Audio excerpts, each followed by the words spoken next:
tous et bienvenue dans ce nouveau cours d'anglais. Aujourd'hui, nous allons nous concentrer sur can et can't. Nous allons voir leur signification et l'un de leurs usages. C'est parti! Tout d'abord, can va servir à exprimer la possibilité, c'est-à-dire à dire ce que l'on peut faire, ce qu'il nous est possible de faire. Par exemple, si je dis « The pupils can ask questions », cela signifie que les élèves peuvent poser des questions. Ils en ont la possibilité, mais ce n'est en aucun cas obligatoire. Contrairement à can, can't sert à exprimer l'impossibilité, c'est-à-dire ce que l'on ne peut pas faire.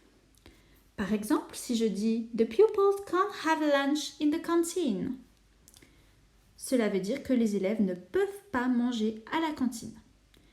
Par exemple, cela peut signifier qu'il n'y a pas de cantine dans cette école et qu'ils n'ont donc pas la possibilité d'y manger le midi. Il y a plusieurs choses qu'il sera nécessaire de mémoriser sur can et can't. Tout d'abord, nous nous souviendrons que ce sont des auxiliaires modaux. C'est un mot un peu barbare, mais qui nous servira dans la suite de nos apprentissages.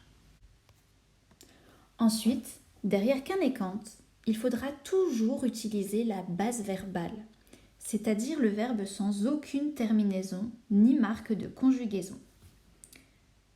Par exemple, si je dis « I can eat a snack », cela signifie que je peux manger un goûter.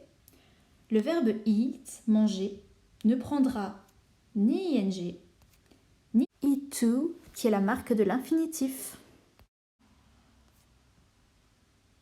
Bravo à vous, vous êtes arrivés à la fin de cette vidéo et vous en savez désormais plus sur can et can't. That's all for today and thanks a lot for watching.